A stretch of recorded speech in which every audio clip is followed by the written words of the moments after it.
Welcome back to ShreddedSamurai.com. Today I have some boxing footage for you. This is with my friend Caleb. He is an amateur boxer getting ready to make his debut very soon.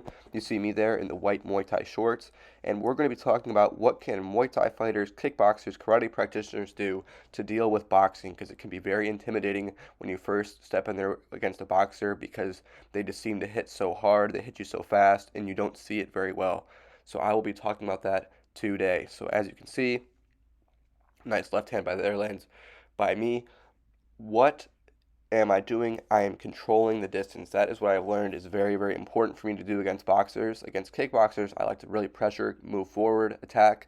But I found that against kickboxers, or against boxers rather, their hands are just a little bit too formidable for me, whether it be their power or their speed or their combinations. I just don't prefer to brawl with them at this point. And it also is dealing with a little bit bigger opponent than me who can actually fight with skill. It makes me say, okay, I need to stay on the outside and pick my shots. Like that shot right there. It's two little right hands that I set up just by being on the outside.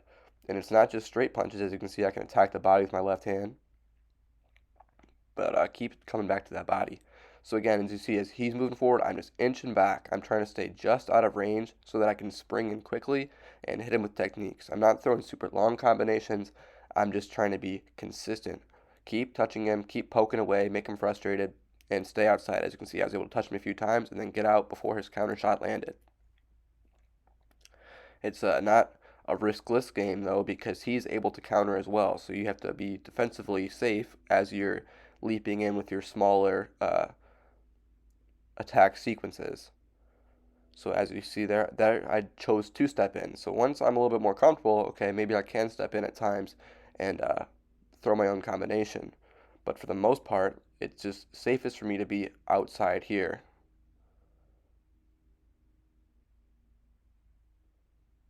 I'm not necessarily running though, as you can see. I'm just trying to stay right in perfect range. I'm not running away from him. I'm not um, on my bike trying to move my feet as fast as I can to stay away. I'm just trying to control the range. It's not about running away. It's just about keeping them in your range. And there was a nice little off the shoulder roll by me, a leaping uppercut, and then a left hook. So as we move into the second round, we're going to talk about my second tip, which is experiment with different defenses. So you see there a little bit of my high hand shell. That's how I'd probably defend myself in a kickboxing fight. But here against a boxer, I found that the Philly shell defense works really well for me. So at other points in this, right here, that's high guard. Stepped in there with a right hook and then a left hook. Um, but you see how low my hands are, and then there it is right there, back into that Philly shell. So I'm using the Philly shell because I find that it allows me to see the fight with a boxer a little bit better. Additionally, Caleb mentioned that my punches come at different angles, which can be unorthodox for a boxer, and if they're not used to it, it can cause them to get touched a lot more than they're used to being touched. As you can see, even that left hook, it comes from basically my hip, so it's kind of a unique experience to spar against someone with this style. So even with the Philly shell defense I'm using right there is a good example of using that left hand to block the body. Still bringing my own combinations there. There's a nice little combination. You can't just stay on the outside forever because it's not going to teach you that much at some point. But knowing when to stay outside and box and then when to come in for a brief attack and then retreat, that's the name of the game with boxing. And that's why it's really important if you're a kickboxer to spar boxing every once in a while, because in the real fire that you could endure in a fight, you want to be used to, like, okay, this is uncomfortable. I'm being pressured right now. I'm having to block multiple punches in a row.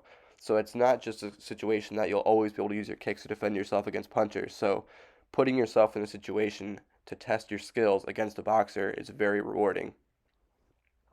So what is my third thing to pick up as you try and box against boxers is attack the body. And the logic behind this is if you're attacking many targets, each of them is easier to attack. As you saw, the easy target to attack was my face there for Caleb with that right hand. But because I'm jabbing to his body often, it makes it a little bit easier to jab to his face. And because I'm jabbing to his face often, it makes it a little bit easier to take my right hand to the face. So it's things like that. If you keep attacking different areas, all of it will eventually open up. Um, as you see, we've gone long into this round now. I'm starting to get backed up. Again, at some point, though, you want to stay outside, but sometimes it's time to fight. And here it is for me. I've got to fight out of this. Um, Staying composed. This is why it's also important to deal with boxers, because in this situation, in a kickboxing fight, I might want to throw a knee or front kick him to the body to keep him away from me. But in boxing, you have to be used to saying, okay, my back's against the wall. It's time to punch my way out of this, which is a very, when you have that ability to do that, it can save your life and it can really help you in a fight. Another thing with this round is we did a 2 minute and 30-second round the first time, and this round was supposed to be 3 minutes, but we kept on sparring after the bell was rung. So as you see, I'm still fading back, very tired, but it's because it's beyond 3 minutes. Do I recommend that? Yeah, you can try it out for yourself sometime if you're intense about it, because it'll teach you to fight when you're tired and how to keep yourself safe even though you've exerted beyond what you are comfortable with exerting.